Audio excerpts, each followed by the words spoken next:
कोई भी agreement legally enforce करने के लिए उसके 4 कंडीशंस फुलफिल होना ज़रूरी है. पहली कंडीशन है free consent. Second one is parties should be competent to contract. Third one is lawful object and fourth one is lawful consideration. So starting with free consent. Section 13 में consent को define किया है जो कहता है 2 or more persons are said to consent when they agree upon the same thing in the same sense.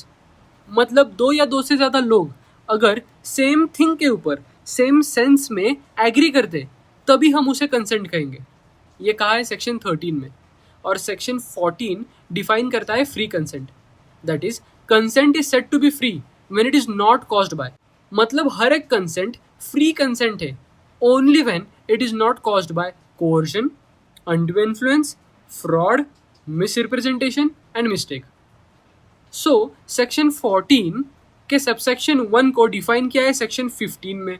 Section 15 is about coercion. So coercion is the committing or threatening to commit any act forbidden by the Indian Penal Code, now named as the Bharatiya Nyaya Sanhita, or the unlawful detention or threatening to detain any property to the prejudice of any person whatever with the intention of causing any person to enter into an agreement. मतलब अगर आप कोई ऐसी act कर रहे हो या करने की धमकी दे रहे हो जो भारतीय न्याय संहिता में फॉरबिडन है तो उसे हम कोर्जन कहेंगे. Section 16 talks about undue influence. That is, a contract is said to be induced by undue influence where the relations subsisting between the parties are such that one of the party is in a position to dominate the will of the other and use that position to obtain an unfair advantage over the other. मतलब अगर कोई आदमी एक ऐसे position पे है जिससे वो दूसरे के विल को अफेक्ट कर सकता है और अगर वो उस पोजीशन का अनफेयर एडवांटेज लेता है तो हम उसे अनड्यू इन्फ्लुएंस कहेंगे. और ये डोमिनेटिंग पोजीशंस डिफाइन करी गई है सेक्शन 16 सबसेक्शन 2 में जो कहता है in particular without prejudice to the generality of the foregoing principle a person is deemed to be in position to dominate the will of the other. Clause A states that where he holds a real or apparent authority over the other or where he stands in a fiduciary relationship with the other. Fiduciary का मतलब है a relation of trust. Clause B talks about where he makes a contract with a person whose mental capacity is temporarily or permanently affected by reason of age, illness or mental or bodily distress. मतलब अगर ऐसा कोई आदमी जो mentally affected हो because of any illness or mental distress तो वो submissive position पे आ जाएगा और दूसरा बंदा डोमिनेटिंग पोजीशन पे आ जाएगा. और अगर इस सिचुएशन में पार्टीज कोई एग्रीमेंट में एंटर करते हैं then the agreement is a contract voidable at the option of the party whose consent was caused. ये बताया है सेक्शन 19A में. Now coming towards fraud. Fraud के अपने कुछ एलिमेंट्स हैं. अगर ऐसे कोई एलिमेंट्स किसी एग्रीमेंट में प्रेजेंट हो तो एग्रीमेंट बन जाएगा voidable. So the very first one is the suggestion as a fact of that which is not true by one who does believe it to be true. मतलब एक आदमी को अगर पता है कि ये चीज़ ट्रू नहीं है और तभी भी वो दूसरे आदमी को वो चीज़ छुपा के ऐसा पोर्ट्रे करता है कि everything is okay. For example if A wants to buy a horse who is owned by B but B knows that His horse has gone mad. और A के पूछने के बाद भी अगर B उसे एक हेल्दी हॉर्स पोर्ट्रे करता है तो B फ्रॉड कमिट कर रहा है. सेकंड है the active concealment of a fact by one having knowledge or belief of the fact. Third one is a promise made without any intention of performing it. ये तो self explanatory है. Fourth is any other act fitted to device. मतलब अगर फंसाने के लिए ही अगर कोई एक्ट करा गया है तो अपन उसे फ्रॉड कहेंगे. Fifth is any act any such act or omission as the law specifies declare to be fraudulent. मतलब अगर किसी लॉ में किसी एक्ट को फ्रॉडुलेंट कहा गया है और अगर वो एक्ट होती है तो अपन उसे फ्रॉड कहेंगे. Now coming towards section 18 that is misrepresentation. Misrepresentation means and includes the positive assertion in a manner not warranted by the information of the person making it, of that which is not true, though he believes it to be true. Means A sell his horse to Mr. B as a fit and fine horse, but A himself doesn't know that the horse has gone mad. तो इस case में वो miss representation बन जाएगा. Subsection 2 talks about any breach of duty which, without an intent to devise, gains an advantage to the person committing it, or anyone claiming under him by misleading another to his prejudice, or to prejudice of anyone claiming under him. मतलब A जो B को फंसाना नहीं चाहता, पर A के किसी breach of duty के कारण A को फायदा हुआ, बट ये बात A को पता ही नहीं है, तो हम उसे मिसरिप्रेजेंटेशन कहेंगे.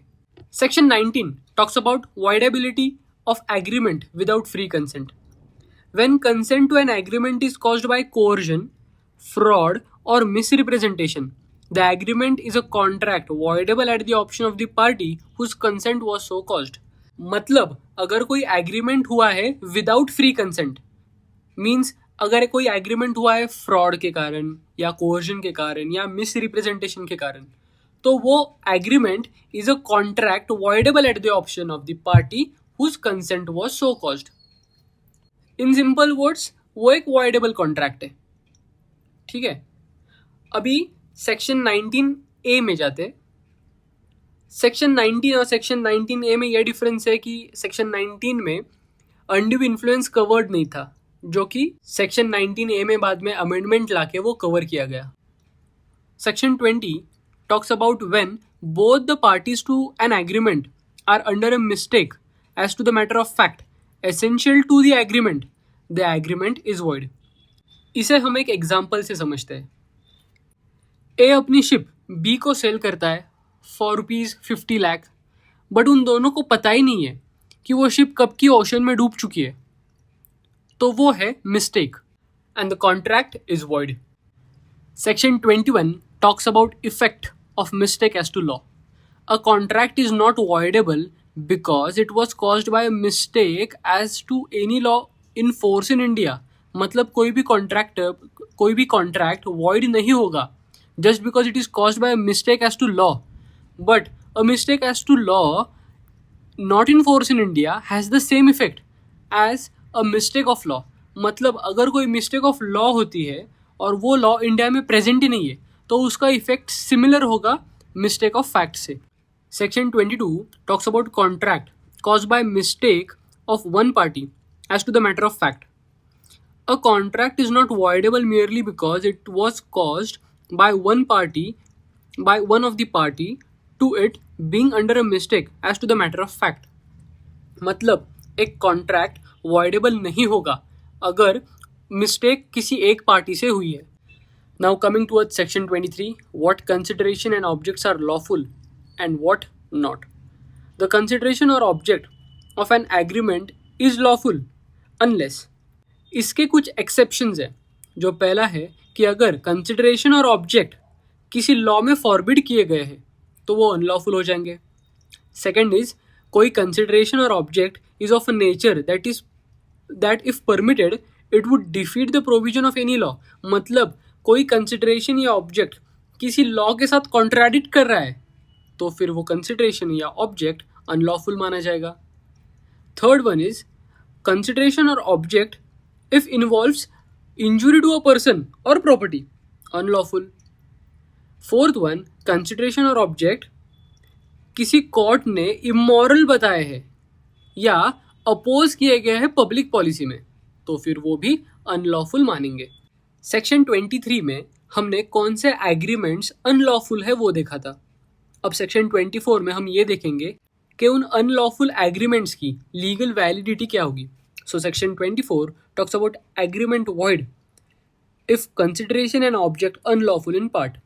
If any part of a single consideration for one or more objects or anyone or any part of any one or of several considerations for a single object is unlawful, the agreement is void. मतलब कोई भी consideration या object चाहे वो part में हो, full में हो या किसी भी पार्ट में हो. If that is unlawful, the agreement will be declared as void. हम सेक्शन 25 में अब ये देखेंगे कि अगर किसी एग्रीमेंट में कंसिडरेशन ही ना हो तो उसका लीगल स्टेटस क्या होगा. So section 25, agreement without consideration void unless it is in writing and registered or is a promise to compensate for something done or is a promise to pay a debt barred by limitation law. An agreement made without consideration is void. कोई भी agreement जो consideration के बिना बनाया है वो void है. पर अगेन उसके कुछ एक्सेप्शंस है. पहला है, it is expressed in writing and registered under the law for the time being in force for the registration of documents and is made on account of natural love and affection between parties standing in near relation to each other. मतलब कोई भी अगर agreement natural love से बना हो या affection से बना हो, उनके बीच में ऐसे रिलेशंस है जिससे उन्हें कंसिडरेशन की ज़रूरत ना हो, तो वो एग्रीमेंट्स वॉइड नहीं होंगे. Second, it is a promise to compensate wholly or in part a person who has already voluntarily done something for the promisor or something which the promisor was legally compellable to do or unless. Subsection 3 is, it is a promise made in writing and signed by the person to be charged therewith or by his agent generally or specifically authorized in that behalf to pay wholly or in part a debt of which the creditor might have enforced payment but for the law for the limitation of suit. In पहला है, nothing in this section shall affect the validity as between the donor and donee of any gift actually made. मतलब donor और donee में जो gift actually वो देंगे वो cover नहीं किया गया है. और एक्सप्लेनेशन नंबर 2 है, an agreement to which the consent of the promisor is freely given is not void merely because the consideration is inadequate, but the inadequacy of the consideration may be taken into account by the court in determining the question whether consent of the promisor was given freely. मतलब just because consideration adequate नहीं है, वो जो agreement है वो void नहीं बन जाएगा. The contract or the agreement will be still in force. और अगर वो मैटर कोर्ट में चला जाता है तो वो कोर्ट डिसाइड करेगा. The court will determine the question whether the consent of the promisor was freely given.